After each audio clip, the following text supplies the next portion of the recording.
In New York Newsday, NFL columnist has a new book out, his thoughts on the Jets hire and a lot of the coaching moves in the NFL. Derek Johnson, former Kansas City Chief, will be joining us in studio today. Great guy, great player. Chris Broussard as well.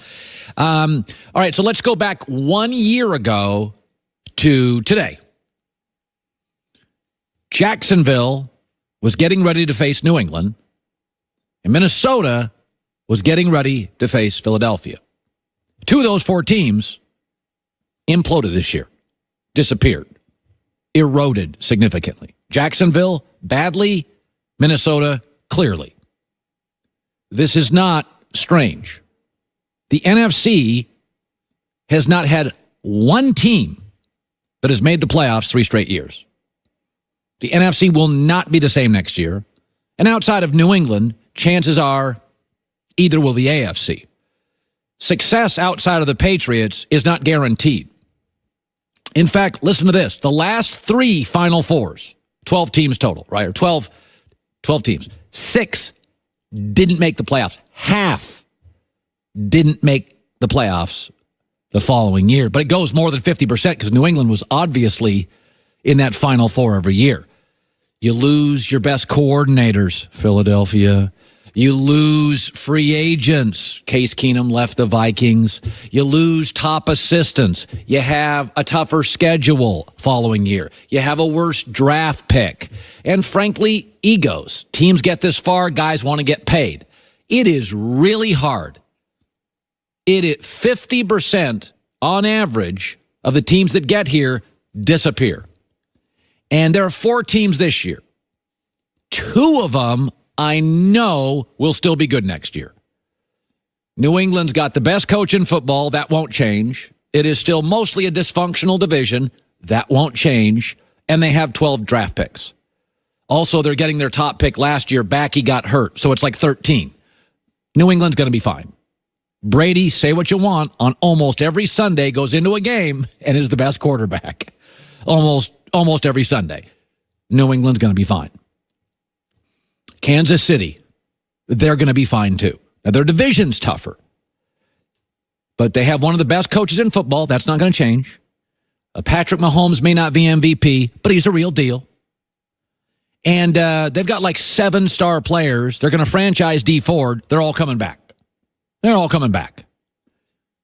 Kansas City and New England, they're going to be good next year. Now, I'm not saying they're going to get to here, but they're going to be real good. No drop-off. No chance of that. They're going to be really good teams. Kansas City's division is harder, still the best team. Coach, quarterback, owner, all that stuff. All right, let's go to now New Orleans. Their division is a little flakier than we think. Tampa Bay is kind of flaky. Cam Newton, I think we've seen the best of him. Atlanta's a good organization, but year to year, a little bit of a coin flip. Well run, yes. Successful every year, meh. I think New Orleans, Drew Brees, Peyton, a lot of young players, still on rookie deals, a tremendous defensive line talent, underrated offensive line, tremendous home field advantage. Again, kind of a flaky division. I think it'll be real good. Keep your eye on the Rams. A lot of things in Los Angeles. Think about this. They only have 5 draft picks. 5. They gave up a 2nd-rounder.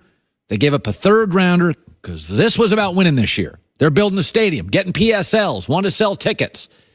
Only have 5 draft picks. Number 2, their offensive line, they need 5 picks for that. It's old. Andrew Whitworth's 37. If they won a Super Bowl, how do you know he just doesn't retire? He got a lot of money, good dude, big family. John Sullivan's the center, old, little creaky, 33. That offensive line's getting old. And they only have 1 really high-end offensive lineman, young guy they love. Number 3 is they keep losing really good assistants. This is what happens when you become the hot team. Atlanta a couple years ago dealt with this. Your assistants start getting head coaching jobs. That's just the reality of Sean McVay, the Sean McVay effect. People are going to poach this staff. They already have. Number 4 is, I think we saw it this year about November, Todd Gurley. Man, you can only pitch a guy 250 innings so many times. You can only give Todd Gurley so many carries. We're starting to see some wear and tear on Todd Gurley. Number 5 is, this division's not getting worse. Kyle Shanahan's getting Jimmy Garoppolo back. They got a lot of money to spend in San Francisco, and they got a lot of draft picks. San Francisco is going to be a pain in the butt. And by the way, as long as Pete Carroll and Russell Wilson are together, Seattle's a tough out. That division's getting better, not worse. And it's not dysfunctional, though Arizona has proven it can be. And finally, they're a year away from paying Jared Goff. So they're thin now. They're top-heavy now.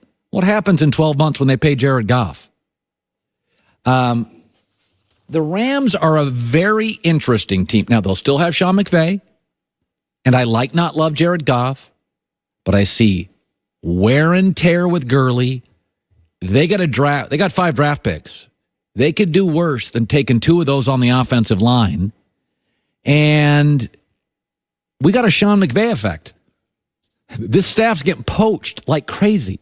They just had their quarterback coach hired, you'll find this out in a couple of weeks, to coach an NFL team, Cincinnati. The quarterback coach. Forget coordinator. Forget play caller. Their quarterback coach. Bob Glauber, Chris Broussard, Derek Johnson. And why Breeze? Why Breeze, it's not a hot take, will elevate far beyond Aaron Rodgers.